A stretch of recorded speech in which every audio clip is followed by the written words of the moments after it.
Good morning, YouTube. My name is NoNoNoah, and welcome to another episode of Wani Hug That Gator. We're still growing and we're still cooking. Here we go. After going home that night, Olivia texted me all night and well into the mornings.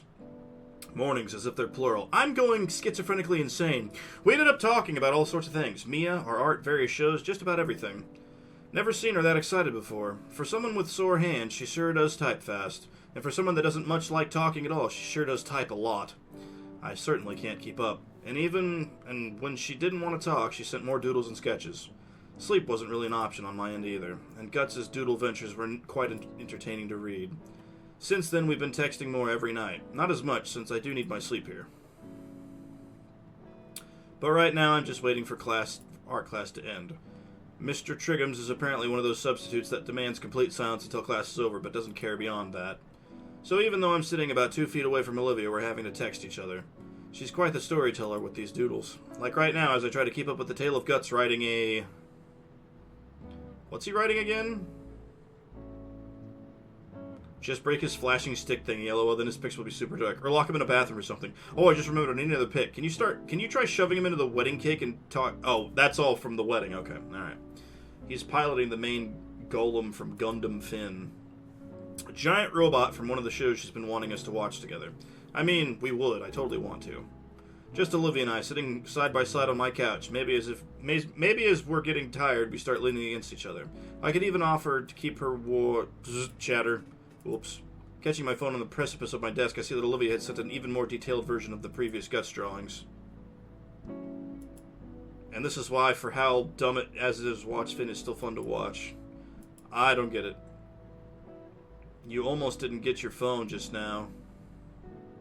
If you'd watched it, you would... One day, maybe. Though only if it's with her. One day, yes. Ah, crap. Teacher. I don't want to lose my phone. Okay. After a couple of minutes without any alerts, I accept that the Gator Girl really is done for now. With a quick look at the clock on the wall, I figured I've got a few more minutes before I absolutely must hide my phone. Latikin's been out for a week and a half, so we've been struck with Mr. Triggums. Apparently, he doesn't like electives. I swipe back, looking through the pieces she's sent me over the last couple hours. A lot of the references go over my head, but the few that don't earn a hearty chuckle from me. Then there's the more detailed ones, the drawings that'd be good enough to actually render. I smile as I save those. I had been meaning to ask if she'd finished one back when she started doing this, but I never got around to it, simply saving it in my folder. A folder that's grown to a couple dozen now. Would Jerome Clarkson please come to the office? Would Jerome Clarkson please come to the office? Thank you. The announcement makes me nearly drop my phone again. They've been going on all morning, just calling random students to the office. A buzz from my phone has me check it again to see another message from the Gator Girl. Never mind. Teach is acting weird today. Weird?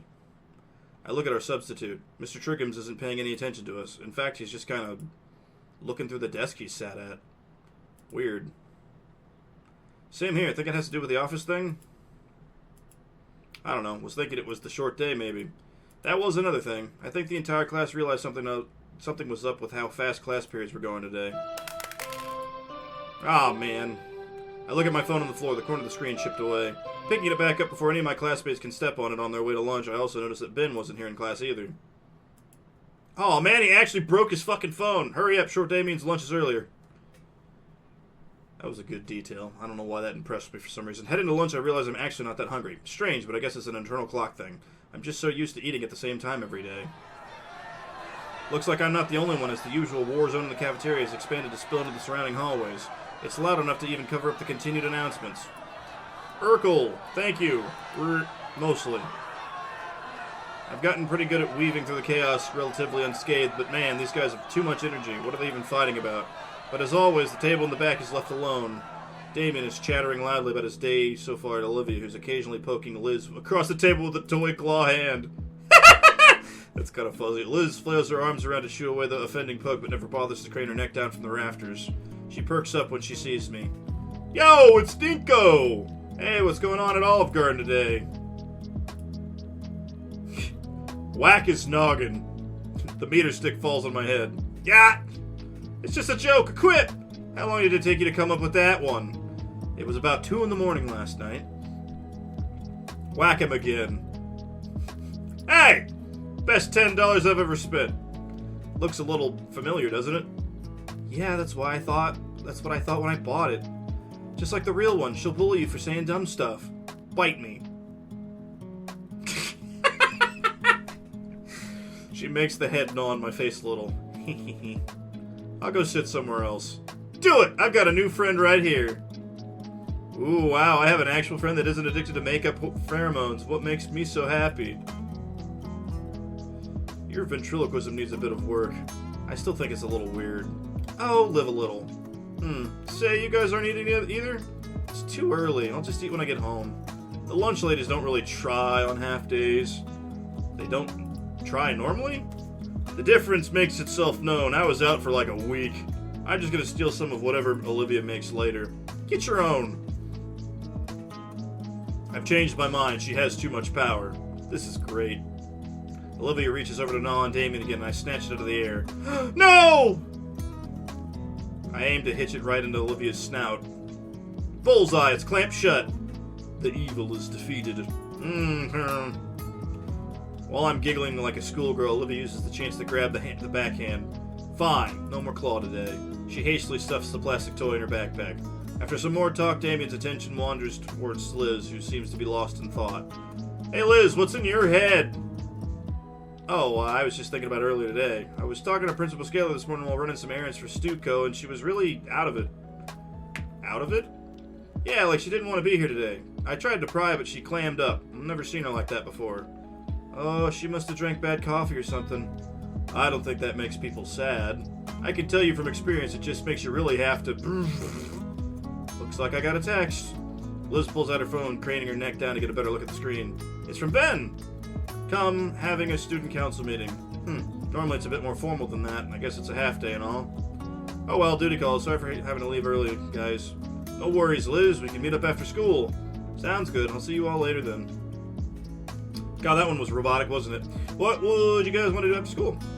I don't know. Maybe we can hang out at my place. Too cool to get in the pool, but I'm sure we can think of something. I look over to Olivia, who doesn't seem to have any objections to the idea, but no input of her own. Got any ideas, Liv? We could doodle some stuff. Like charades? Yeah, I'll make it a game of sorts. That sounds pretty fun, actually. Then we could really wipe the floor with Olivia. Oh, save your breath, Nito. You know my stuff will own you and your chicken scratch. Want to bet? Ha! That's a sucker's bet! Alright then, loser has to pay for food. Deal. We shake hands, making the wager official. Would Olivia Halford please come to the office? Would Olivia Halford please come to the office? Thank you. The monotone voice of the intercom combined with the strange atmosphere of the school is starting to unnerve me. We all look at the Gator girl, who rolls her eyes and starts wheeling away from the table and towards the exit. After she'd left, everything felt more off. Lunch came to an end and the school day was close to the same. Just a couple of periods before we could hang out somewhere with all the extra free time. I look at Olivia's desk, still empty 5 minutes into Prockling's class. I mean, yeah, she hates this class the most, but it's really become a habit at this point. Just like how it's become more of a habit for me to write an extra set of notes for Olivia. I look at the 2 mostly blank pages in front of me. Like with our other teachers, I notice something's off with Prockling. She barely says anything, instead just asking us to read the chapter on the Great War. I do just as asked, and 5 pages in I can say without a shadow of doubt that it was the stupidest reason for a world war to break out.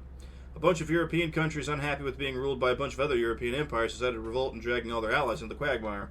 I'm really struggling to make sense of the information, made worse with how outdated the textbooks are.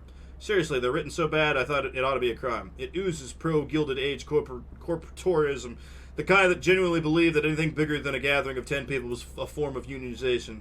With a heavy sigh, I busy myself with taking notes for myself and Olivia. As I do, my eyes continue to wander the classroom. Everyone looks just as disinterested in the subject matter. I look over to Prockling, and she herself doesn't seem interested in the subject matter as well. In fact, she's kind of just staring off into space. It's highly unusual considering how much emphasis she puts on proper class focus. Yet there she is, spacing out like she's no better than the teenagers she teaches on the daily. I'm almost tempted to raise my hand and ask her a question to snap her back to reality when the room speaker comes to life. Would Incognito please report to the office? Thank you. I look up to Miss Prockling. I got called, but she's still the arbiter of who leaves her class and when. But she doesn't seem to meet my eyes at all. If anything, she looks like she's actively trying to avoid eye contact. I pack my things and shuffle out of the classroom, all the while the stares and the murmurs from other students grow ever more intense. My mind immediately begins to wander. Why am I being summoned to the office? Are they sure they're calling a lot of people? Maybe it's related to 2 weeks ago.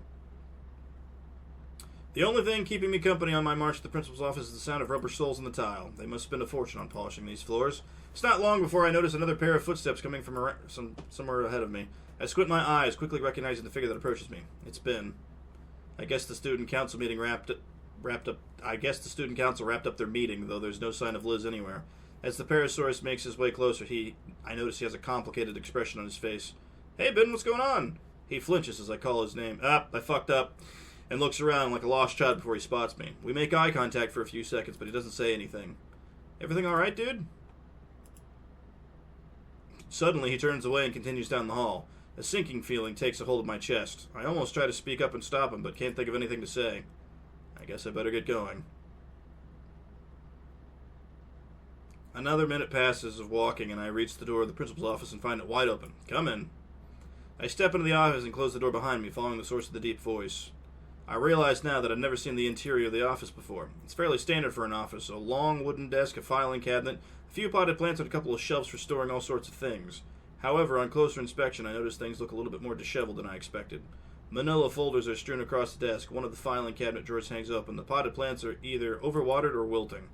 Is this really Scalar's office? Mr. Nito. My attention is suddenly pulled away towards the hulking figure sitting behind the desk. I can only imagine what the office chair is going through right now. Sir, everything all right? Have a seat, please. He motions to a small plastic chair on my side of the desk. How have you been, Inko? I oblige his request, taking my seat and trying to suppress my anxiety. I think I'm doing well. He nods to himself, his eyes closed. That's good to hear. The whale looks down at an open folder on his desk, taking a moment to look over some kind of document. I have news regarding your instructor for AP Art Design and Photography. You mean Mr. Latican? Yes, Mr. Latican. A fine teacher, if student surveys are anything to go by. He also spoke quite highly of you. Did you have a strong relationship with him? Yeah, I think so. Did something happen? My heart drops as Ferris's brow lowers ever so slightly. Suddenly, his tone shifts completely into one more clinical. Over the last 2 years, Mr. Latican's been suffering from a rare form of chondrodrosarcoma that originated in his vertebrae. His tone is heavy. I don't quite know what ailment he just named, like he should spit on the doctors responsible for discovering it, but the practiced movements and worn-out features are undeniable. He's by no means a fragile man, but the tiredness he tries to hide is barely concealed.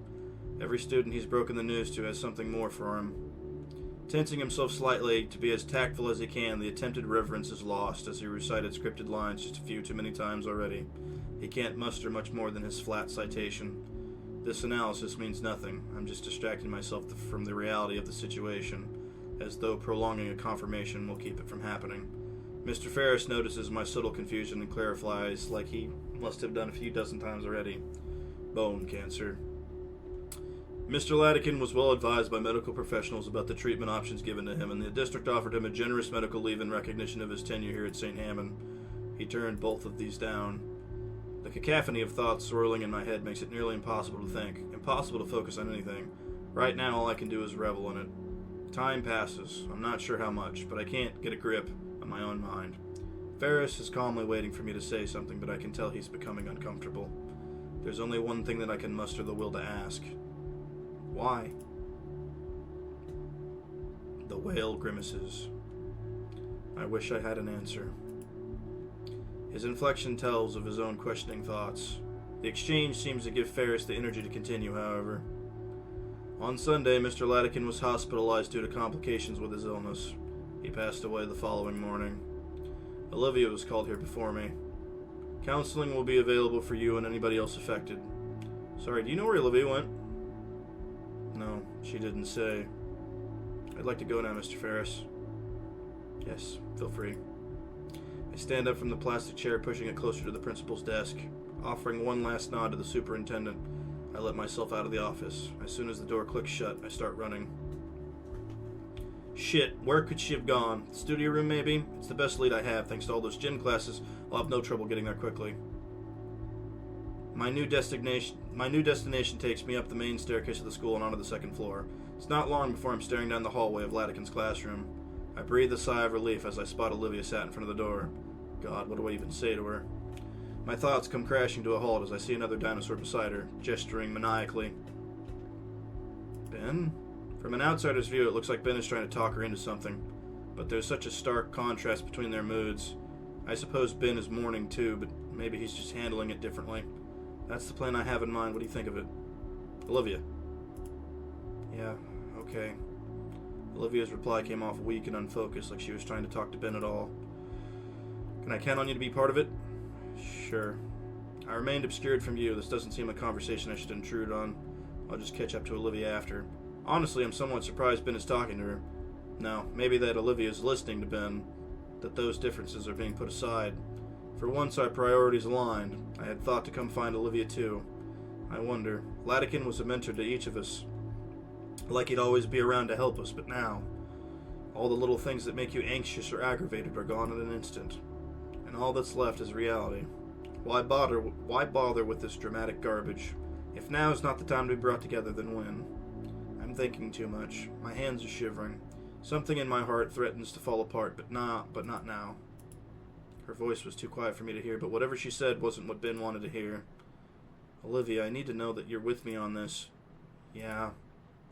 Olivia. Ben kneels right next to Olivia's chair, putting the two at eye level, though she keeps her eyes averted to the side. I need to know that you're fully in on this. There's a strange panic in the Parasaurus's voice. Please, Olivia, for him. Finally, after what feels like minutes, despite it only being 4 or 5 seconds, Olivia looks back at Ben's face and gives him a meek nod. I'm going to take that as a yes, then. The Gator girl gives no reply to Ben's words. The only sign that his words had registered in her mind were her hands suddenly, yet gently shaking, all the while her claws dug even deeper into her wheelchair's armrests. Her bulwark broke at last.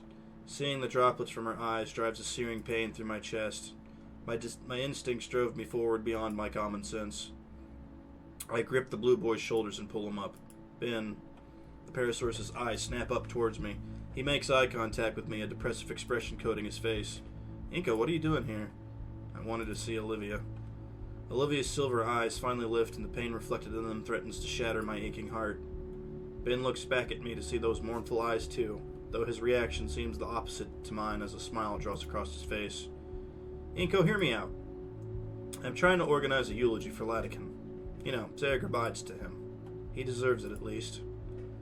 Olivia, me, and you. He helped each of us so much, and while the Parasaurus rambles on, I turn my attention solely on Olivia. I push past Ben and take a knee next to Olivia, now eye level with her. Ben finally stops talking. I can feel his stare boring into the back of my head. He wants an answer for whatever he was talking about. A eulogy for Mr. Latikin. It's so surreal to think about. To think that I spoke to him only yesterday and now he's just gone. A eulogy. Yeah, it's the least we could do for Latikin as his pupils. He deserves so much more, though. So much. Right, yeah. Olivia's probably feeling what I'm feeling right now. This fight between reality and emotions. Latikin's gone, and I'm still trying to process it. Trying to accept the fact that I'll never see him again, or listen to him again, or get advice from him again. Never to impress him, or show him how much I've improved because of his lessons. I don't think I'm ready to accept that he's gone. Ben clears his throat, snapping me from my stupor and back to our current reality. I'm sorry to be so pushy, but I need to know if you and Olivia are in or not. Ben turns to look at Olivia as he says those words. Olivia, meanwhile, continues to stare absent-mindedly at the wall, almost as if Ben's words were not emanating from right next to her, but a few dozen miles away instead. Ben, I don't think... Suddenly I feel a cool, scaled hand fall on top of my own. I turn to look at Olivia's pain-stricken eyes. They gaze deeply into mine, pleading, begging to make the pain vanish. I don't quite know what I should do. Ben has the right idea. We should all say goodbye together. We're not ready to say goodbye. Stop making me feel things right now. He deserves to be said goodbye to, but it's going to be incredibly too painful for Olivia. But if she bottles these feelings up, they're not going to go anywhere, and she's only going to get sadder and more depressed. Ben has the right idea. Olivia needs us now more than ever. I think Ben has the right idea. It's what Latikin would want. These are scary times, so it makes sense to be afraid, to be hurt. Don't worry, Olivia. I place my hand on Olivia's reassuringly. I'm here with you. We all are. Ben is extending the olive branch here, alright? You just need to accept it.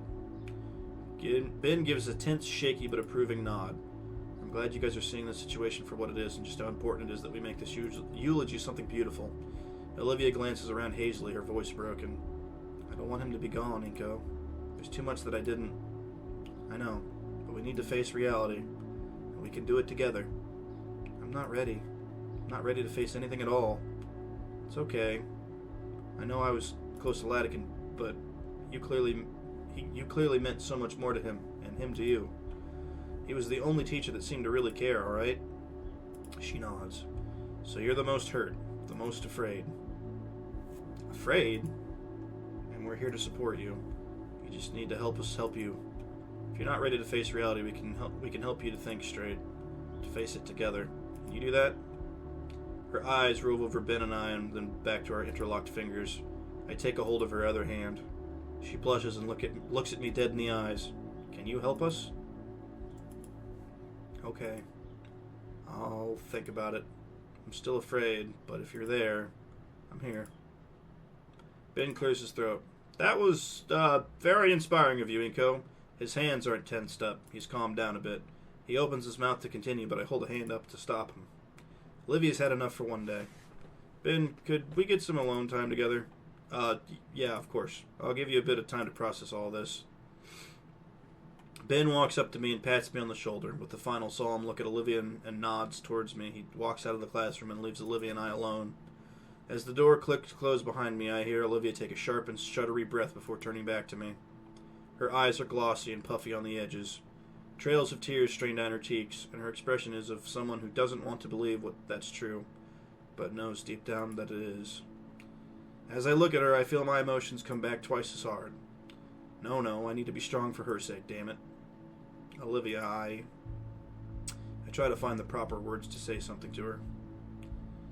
Anything that would give her a sense of comfort to ease her pain, but I feel my throat begin to tighten like someone's hand is around my neck. I don't even notice that I'm crying until my vision becomes blurred with tears. Without thinking, I wrap my arms around the Baronix and pull her into a hug.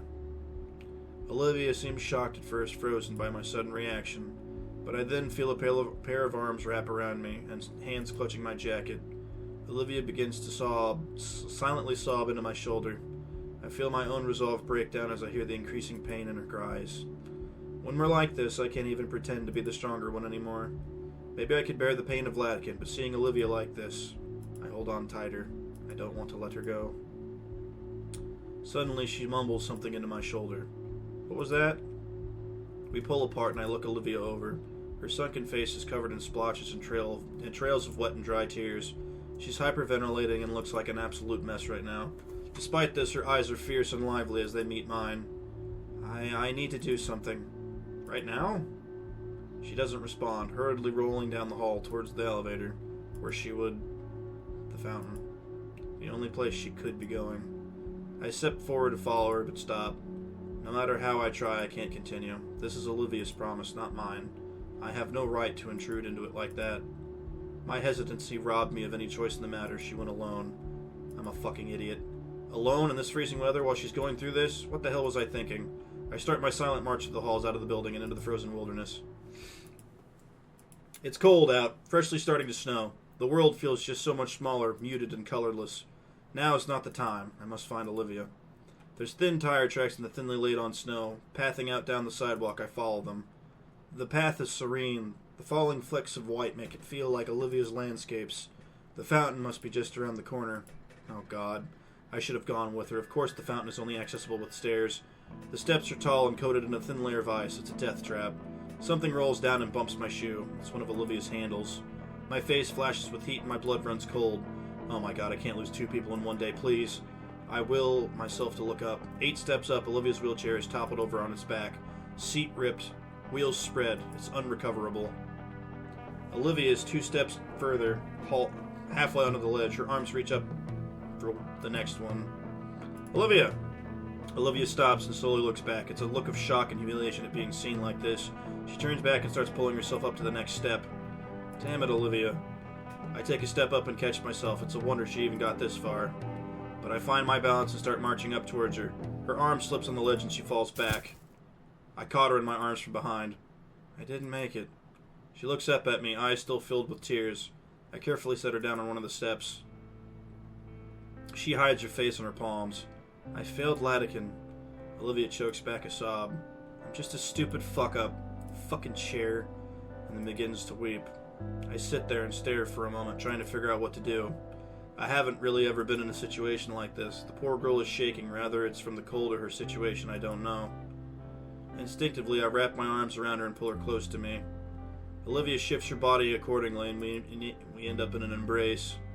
Her sobbing calms me down to just occasional hiccups, and her body is no longer sapping the heat from me either. I'm sorry, Inko. Sorry for what? Everything. Being an asshole, being a failure, making you waste your time on me. I'm just awful. Don't say that. I love you. That's what I wanted to say, but now isn't the time.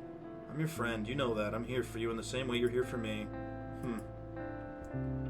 Olivia breaks away from our hug. Her face is tear-stained, but she isn't crying anymore. She's looking down at her wheelchair. Do you have a spare at home? No. I stand up, look at the stairs, towards the fountain, then back at Olivia. I can call Liz if you want. She can come pick us up after we're done. We can worry about your chair then. You're not a failure, Olivia. We're getting you to that fountain. I reach my hand down towards her. Olivia's confusion erodes into a soft smile as she stares at my hand and then back at me. Come lower. Let me grab your shoulder. I've done this a few times before. I lean in closer and Olivia pivots as best she can. Once more, she uses her tail as an anchor in place of her legs. It's holding her up pretty well. I've never considered it, but that tail must be pretty muscular. Let's go. I want to make Latican proud. I climb up to the next step, planting my foot on the solid ground. Olivia waits for me to stop before quickly moving her tail up to the next step as well. Sort of like we're each one leg. Simple enough. It now only occurs to me how close we are right now. By close, I mean I'm practically cradling Olivia against my side. Up another step. Eventually we make it to the top. I manage to shuffle to the fountain. You can just put me down right here. Alright. I gently lower Olivia and place her on the lip of the fountain. There's just enough space for her to sit along the edge, with one leg resting on top and the other hanging off.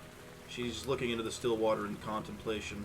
My eyes follow hers, focusing in on the coins that have settled on the bottom of the fountain, though hard to see through the opaque ice. I've stuffed my hands in my pockets for warmth, feeling the skin of my knuckles start to split already. My fingers trace over the quarters I'd usually use on our lunchtime drinks. Achoo! A powerful sneeze draws me away from my meandering thoughts to see the Gator girl quivering on the cold concrete seat. Damn it. Her jaws clenched tight, baring her sharp teeth to the world. Her nostrils flare with each of her breaths, the hot air creating a puff of visible mist, and her eyes are filled to the brim with a fiery rage and salty tears. I want to break the silence between us, ask her for her thoughts. She's deep within them, though, raging within her own mind. Finally, having the moment to process everything that's happened, in the end, it's Olivia that breaks the silence with a single quiet, disdain-filled curse. Damn it. Her eyes shut, keeping her tears from falling. Damn it! A hiss seeps through her lips. I made it. Finally made it, but thought goes unfinished. She lets her shoulders down and turns her gaze away from the spouting water, listlessly gazing towards the obscured afternoon sun that's just managing to peek through the clouds and snow-covered trees. Maybe she's imagining that's where she is now. But now what? I withdraw my hand from my pocket, holding it open for her to see the pocket change in my palm. Scanning over the water feature before us, I think back to all the times I wanted to do just this with someone else. How about we make a wish? Olivia's brow furrows as she glances off to the side. Her fingers grip her hoodie and I watch as she considers my suggestion thoroughly. Sure, a wish sounds nice right now. I motion her forward. The Gator girl holds her hand out to me. I drop a quarter into her palm. On 3. I nod in reply. 1, 2, 3. I wish for... Our twin coins flip in the air together. I watch as the coins spin skyward, crashing through the snowflakes. At their apex, the coin seems to pause, just briefly to touch one another. With a synchronized plop, both the quarters hit the water together. Leaning forward, I see that the coins even landed on the same heads. I wonder if that'll double our chances to making our wishes come true or something. I let out a huff in amusement from Olivia's comment. But the more I think about it, the more I hope it does. We stay there looking at the fountain together in silence. Yay! For a moment it feels as though time has stopped around us. It's just me and Olivia experiencing the moment together. It almost makes me forget what had just transpired, what we were dealing with, what kind of future the two of us were looking at. For this moment, though, none of those dreadful comments mattered. What matters now is finding a small bit of peace, of solace. A little bit of calm before the storm that was inevitably coming. A harsh wind chill finally brings Olivia and I out for our thoughts. Hey, I'm sorry for being super distant earlier. You don't have to apologize for that, Olivia. Everyone goes through these sorts of things differently. I know, but I just feel bad. I know I'm not the only one who's sad that Latican is gone, but Her pause makes me stop and turn around to face her. I can see it in her face as she's trying to form the right words. Latikin was the first person who I felt was a role model for me. He didn't just believe in me, he made me believe in myself. Not just for my art, but being able to succeed in general. I knew that Latikin meant a lot to her, but I'd never realized he meant that much to her. More than anything, he actually cared about me.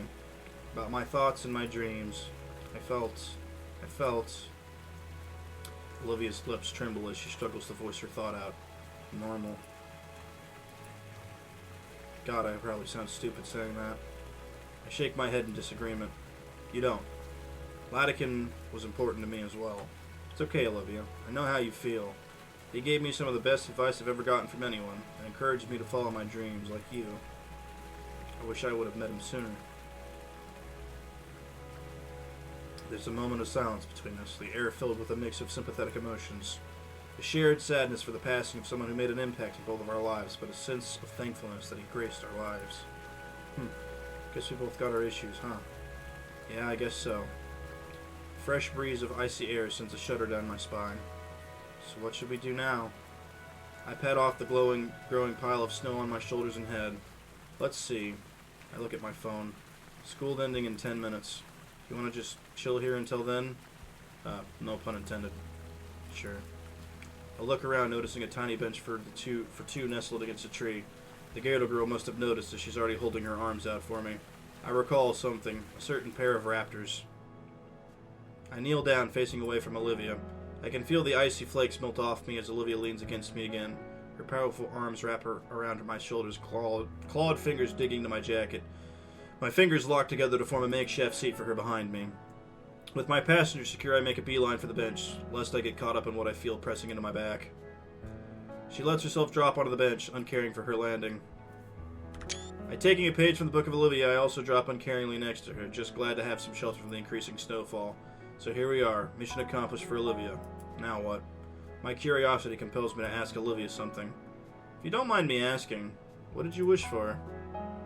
I don't think you can tell someone what you wish for, else it won't come true. The superstitious side of me says that she has a fair point, so I decide not to push her any further on it. Just curious is all. We continue relaxing in comfortable silence. I mean, I don't mind telling you if you tell me yours. I guess that's only fair. What did I wish for just now? It's hard to put it into words. It's not something specific, rather a feeling that I keep coming back to. Back before I came to the school, I would have wished for more friends or a successful future, or to take back something embarrassing from the past. But now that I think about it, I didn't need to make a wish. That's too vague. I know, but I don't know how else to put it. Come on, at least try. My best memories from the past few months. This. This? Being outside in the freezing cold? No, not that. What do you mean, then? I struggle to find the words without making myself sound stupid.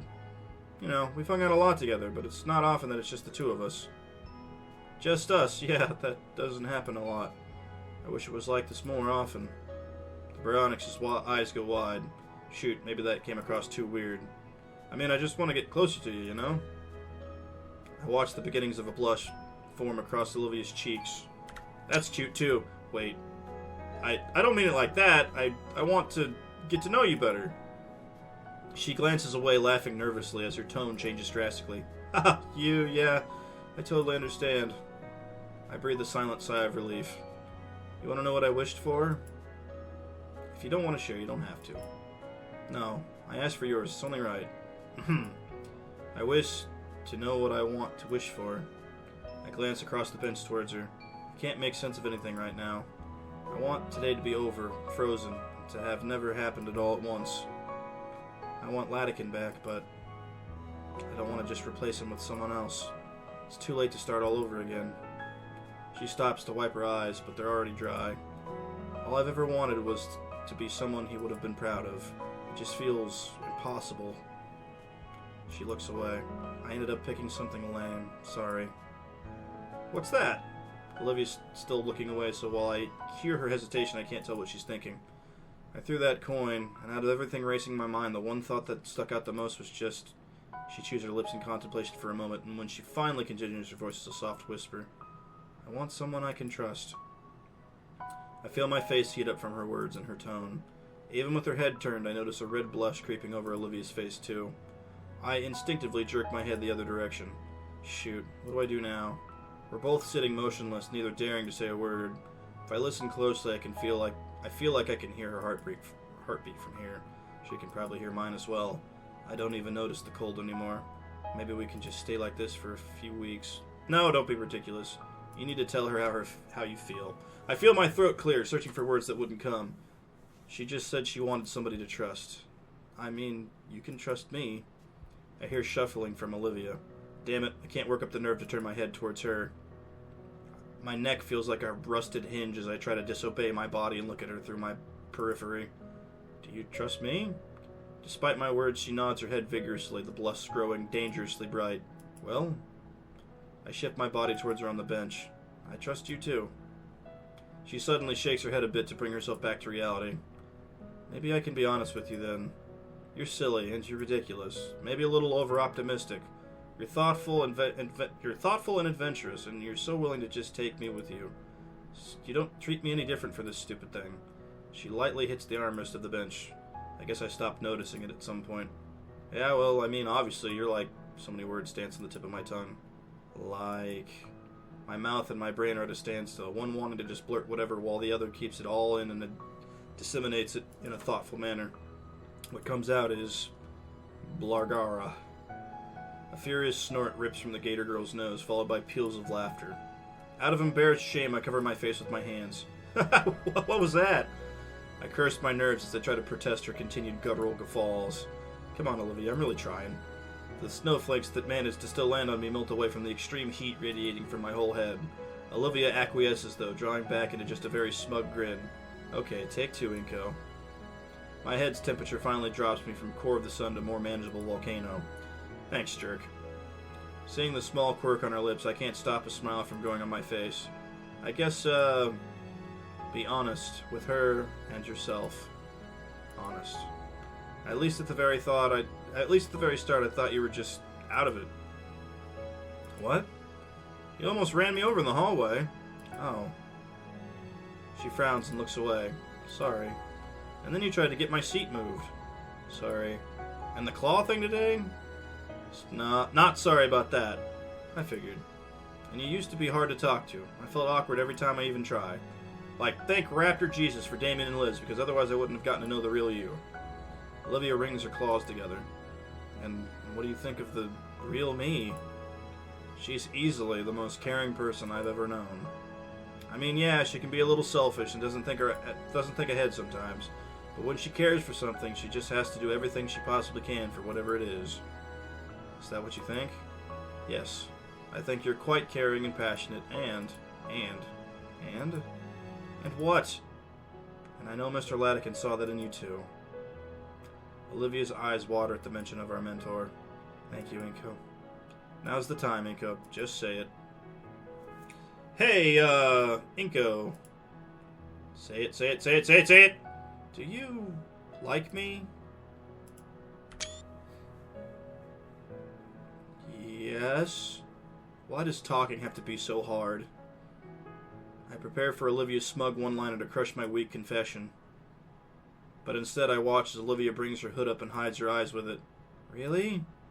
For some reason, seeing her like this fills me with a well of confidence. Yeah. Can I hear you say it? I like you, Olivia. I don't get how. Her hood peels away just enough so I can see her shimmering silver eyes. Why would you like someone like me? Well, I just said, I like you too. Olivia brings her legs to her chest, holding the limbs tightly to her. She brings her hoodie hem over her legs, transforming herself into a crocodile-shaped igloo. In Alright, fuck you. That wasn't meant to flashbang me. Ooh, slippers was a bad idea.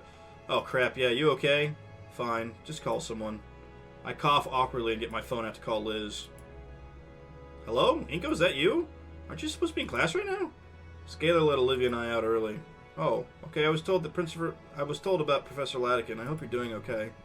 Yeah, I'm alright. I'm with Olivia by that old park by the school. Her chair is busted and we're kind of stuck. There's a keening whine from the bundled crocodile next to me, her tail wrapping around her as if to hug herself. Broke? In this weather? Are you two okay? We're fine. Can you come pick us up? Sure, I think I remember where that is. I'm with Principal Scaler right now. Once we're finished, I'll get a hold of you two on the way home. Thanks. After some shuffling, the call drops. I turn back to Olivia. She seems more anxious than anything right now. You alright? Yeah. I'll be okay. The stovepipe maw of the olive igloo chatters quietly in the cold. My concern finally takes a hold, forcing me to finally close the gap between us. She said the chair had no replacement. It'll take a while for a new one to come in. That means she'll be trapped at home, completely sealed off from the outside. Man. The beginning of Olivia's annoyed protest die of exposure, becoming a grumbled acceptance as I wrap my arms around her shivering form. You're lucky you're warm, Eco. Yeah, I definitely feel it as her body shifts and nestles closer against me. Olivia's tail lays on my lap, the shivering reverberating through it the most. I lay my palm atop it, feeling the cold limbs shaking slowly still. Some long-distant trivia about limbs losing heat the fastest springs to mind. In hopes of keeping frostbite away, I pet the heavy tail. As I do so, I hear the silly sound rumbling from Olivia's chest and throughout the rest of her. It's like a purring cat almost. There's a new sensation on my cheek now, soft and warm. Oh, she gave us a kiss! Her lips are planted firmly on my cheek, and this feels nice. As I continue to warm her tail for her, I feel her warm lips press more and more against my cheek. I don't know if kisses are supposed to go this long, and can be this wet. And now the lips are moving, and some pointy things are there, and... Munch. And that's her teeth. Ah! Olivia instantly lets go of her cheek from her non-lethal bite. Oh, fuck, sorry, I'm new to this stuff, I'm nervous. It's okay, really. I put my hand to my cheek to feel the damage. I feel the indents of her fang, but nothing serious. I almost even start falling asleep before we hear a car pull up to the bottom of the hill. Olivia perks up and leans forward to try and see who it is. A few seconds later, Liz's head rises above the stairs, scanning like a submarine periscope. Crap, it's going to be tough getting all the way back down, even with Liz's help. I look back and smile at Olivia, still huddled against herself and clinging to my arm. You ready? Today seemed to drag on endlessly. Liz's arrival had ended our embrace, and she had quite the dour look on her face.